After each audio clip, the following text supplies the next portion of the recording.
Monsieur le député de Bordua. Président, le Québec traverse actuellement plus qu'une grave crise de confiance envers le gouvernement.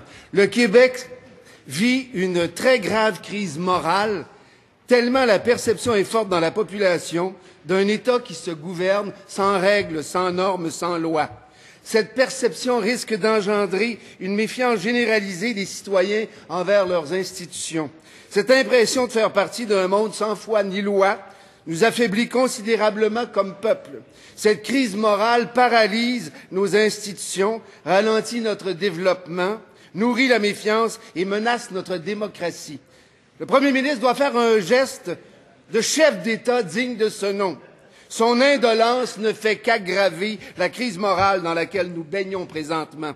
Il doit faire un geste, un seul, appeler une commission d'enquête pourvue de tous les pouvoirs indispensables à sa compétence et à son objectivité. Le Premier ministre est-il disposé à agir en homme d'État?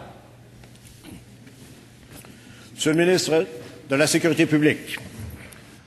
Monsieur le Président, je ne reviendrai pas sur tous les gestes que le gouvernement a posés pour contrer les illégalités dans notre société. Je reviendrai sur le principal geste, en ce sens qu'il était un geste tout à fait nouveau et d'une ampleur considérable, c'est-à-dire la création de l'unité permanente anticorruption. Pourquoi j'en reparle? C'est parce que ce dossier-là est passé un peu inaperçu le printemps dernier. L'UPAC a été créé sur le modèle de ce qui se fait à New York pour contrer le crime organisé. Et on sait qu'à New York, ils ont obtenu des succès considérables et année après année, il y a des accusations qui sont portées contre des gens et qu'il se fait un nettoyage important. Donc, nous avons créé un organisme avec des pouvoirs qui sont, je pense, dans le sens de ce que veut la population, c'est-à-dire un pouvoir d'enquête, pouvoir de recommandation, le devoir d'informer la population de la part du commissaire qui font partie des pouvoirs du commissaire, mais de façon permanente, Monsieur le Président, puisque nous avons estimé qu'il fallait que le travail se fasse de façon continue et permanente pour s'assurer que dans le futur, on puisse atteindre les criminels et démanteler leur combine.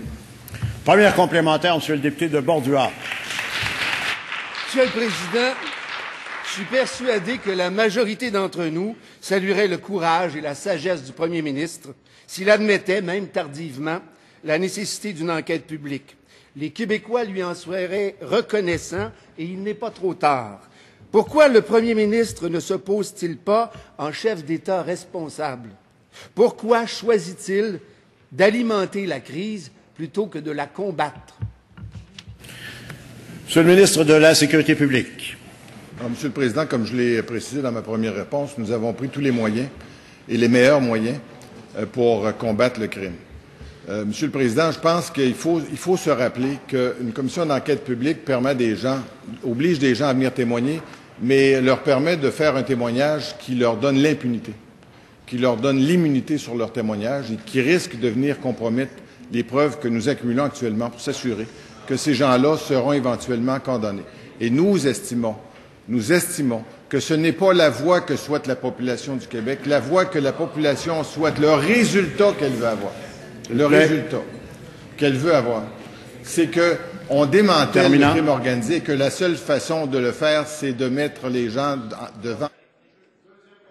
Monsieur le député de Bordua. Monsieur le Président, il est décevant de voir que le Premier ministre ne se lève pas pour annoncer le seul geste qui pourrait réduire la grogne populaire et calmer l'inquiétude légitime de la majorité des citoyens du Québec. Pourquoi?